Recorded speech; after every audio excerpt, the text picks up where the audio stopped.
Entrevista. O assunto é fibromialgia.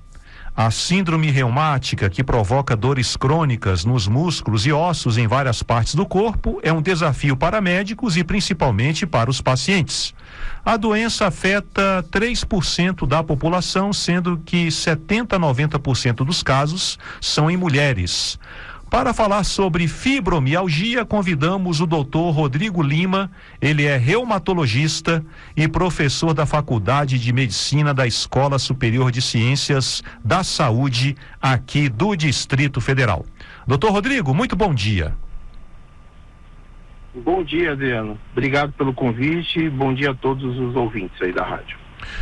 Doutor Rodrigo, fibromialgia é um drama, é um desafio.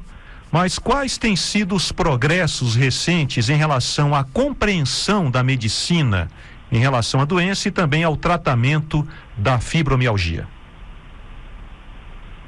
De fato é um desafio, né? E um desafio principalmente, né, na educação, mas sobre a doença, né?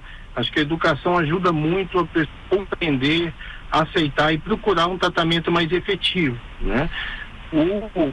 O grande avanço, desde 1950, ela é entendida como uma questão apenas psíquica, era chamada antigamente de um reumatismo psicogênico, né?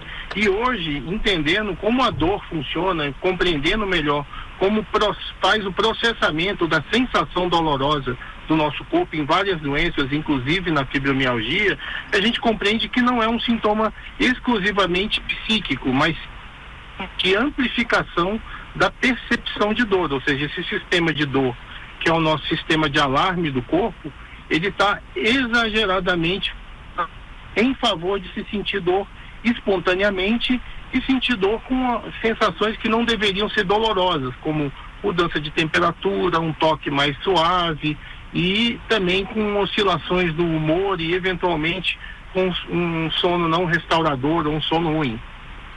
E diante desse quadro, doutor Rodrigo, a medicina hoje tem armas? Como é que está o arsenal aí que os médicos têm à disposição para ajudar os pacientes, principalmente as pacientes, já que a fibromialgia é uma doença que afeta, na maioria dos casos, as mulheres? Sim, de forma simplificada, nós dizemos que ela é um problema no sistema de produção de endorfinas do nosso corpo, na comunicação dos neurônios. Então existe uma diminuição, por exemplo, de substâncias como serotonina, noradrenalina, nessas áreas do nosso cérebro responsáveis por perceber a dor ou até para inibir a dor, né? Então todo o tratamento ele busca induzir o nosso corpo a produzir essas endorfinas novamente. Isso é feito de forma medicamentosa, mas também não medicamentosa. Então atividade física, melhora da qualidade do sono, melhora do estresse psíquico e algumas medicações em doses menores, como alguns antidepressivos que induzem a produção dessas endorfinas, podem melhorar, só que não de uma forma muito rápida. Isso aqui é importante que os pacientes entendam. Essa melhora é lenta e gradual e é importante compreender isso, porque ela não funciona como uma dor aguda que a gente machuca um braço ou tem uma tendinite aguda e toma, por exemplo, um anti-inflamatório e em meia hora isso melhora. Ela demora um pouco mais e depende de múltiplos fatores do que o paciente está vivendo naquele momento, e os medicamentos eles conseguem melhorar e permitir que ele faça essa mudança de estilo de vida que é favorável para ele.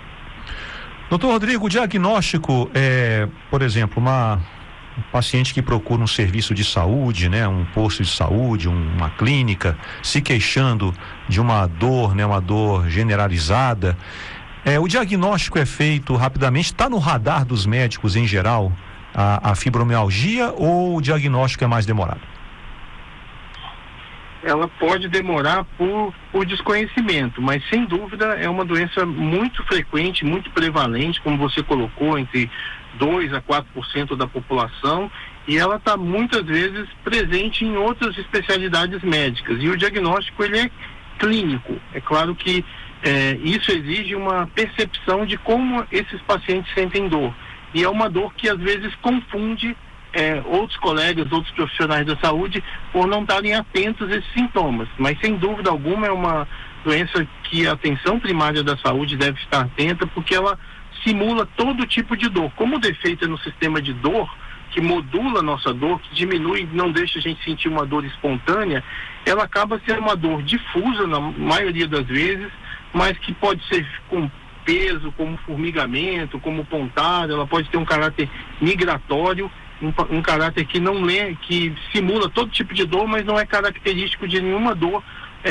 do sistema musculoesquelético, de uma lesão do músculo, do osso, do tendão, nem do nervo, mas ela se apresenta às vezes de forma a simular essas doenças. Então ela às vezes exige uma necessidade de que o médico ou o profissional de saúde ou mesmo o paciente entenda que se o paciente tem uma dor difusa, mal caracterizada por um período crônico, pelo menos de 6 meses, e é claro que essa dor crônica gera um estresse crônico e causa uma série de outros sintomas que a gente chama de sintomas somáticos, transtornos às vezes do humor, mesmo sem ser depressão, alteração no ritmo intestinal, alteração no nosso sistema de controle de pressão. Então o paciente pode sentir taquicardia, hipotensão postural. Isso tudo, desde que não haja uma outra doença que explique, faz com que a gente comece a pensar que a fibromialgia é a possibilidade desses sintomas todos, dessa constelação de sintomas que essa paciente ou esse paciente possam estar sentindo. Então é importante ter uma vigilância, uma atenção a esses sintomas que são muitos pacientes são muito poliqueixosos, se queixam bastante, né? E para evitar, né, de se realizar às vezes exames desnecessários à busca de uma causa, e essa causa não é encontrada em exames complementares. Eles são às vezes solicitados para descartar outras doenças que possam dar sintomas semelhantes. Nós estamos conversando... O diagnóstico, ele é clínico. Pois não, tá certo.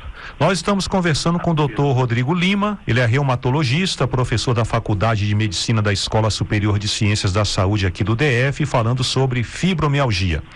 Doutor Rodrigo, a fibromialgia pode evoluir para uma doença autoimune como o lúpus? Não, na verdade, na maioria das vezes isso não ocorre, né?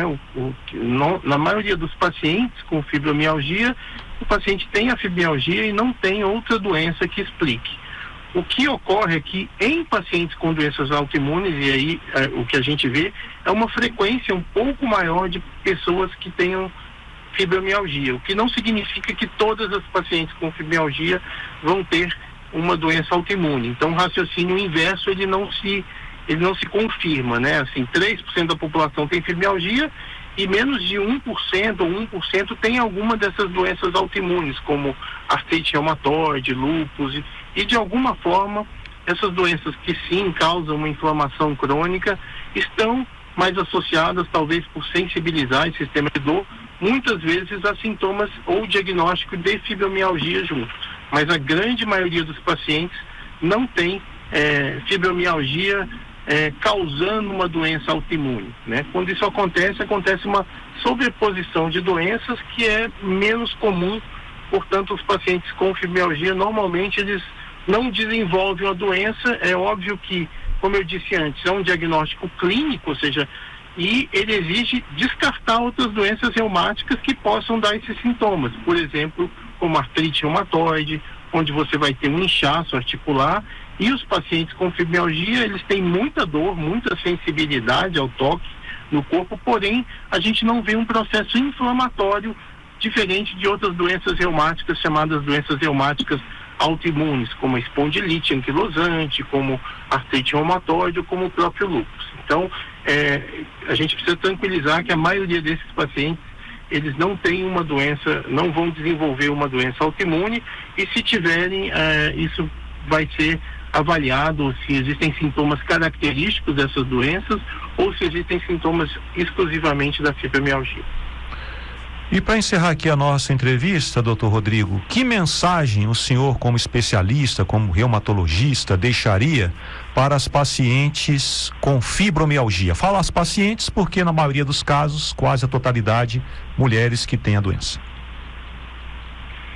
Bem, na maioria das vezes, a educação ela já melhora significativamente a percepção desse paciente como doença. Muitas vezes esses pacientes, por não apresentarem nenhuma alteração mais visível no exame físico e se queixam de muita dor difusa, eles chegam desacreditados, ou por familiares, ou às vezes por algum profissional de saúde que não está atento a esses sintomas de que essa doença não existe, que essa dor não é real. E ela existe. Existem estudos que comprovam que existe um estímulo exagerado no nosso sistema de alerta de dor, mediado por diminuição dessas endorfinas, e que isso é passível de recuperação. Isso não acontece de uma forma muito rápida, muito imediata. Um exemplo que eu dou é que, por exemplo, a atividade física, principalmente a atividade física aeróbica, ela melhora significativamente esses pacientes. Porém, se você mandar esse paciente correr 10 quilômetros de um dia para o outro, ele não vai melhorar, ele vai se sentir pior. São pacientes que têm menos tolerância ao exercício. Portanto, isso precisa ser começado devagar. Qualquer um dessas intervenções e desses tratamentos, ele precisa ser iniciado devagar e se inicia pela educação, informando que a doença existe e existe tratamento, e o que o paciente precisa entender é que isso é lento e ele melhora gradualmente, e junto com isso a gente vai avaliando qual o melhor medicamento, qual o medicamento mais tolerável para aquele paciente, desde que ele não sinta efeitos colaterais ou efeitos adversos que o impeçam de usar, e é possível ir trocando alguma dessas medicações e desses tratamentos não medicamentosos, e que no final das contas isso traz um benefício, uma melhora, uma diminuição gradual e, por fim, uma melhora de qualidade de vida. Portanto, os pacientes começam a ficar mais ativos, mais voltando a fazer as atividades laborais, as atividades de trabalho e também as atividades de lazer. Doutor Rodrigo Lima, muito obrigado pela entrevista, pelos esclarecimentos aí sobre a fibromialgia. Um abraço para o senhor, até uma próxima oportunidade. Muito obrigado, sempre um prazer poder estar orientando sobre essa doença que é muito frequente e interfere bastante na qualidade de vida, sobretudo das mulheres. Fico à disposição aí para outros esclarecimentos que é necessário.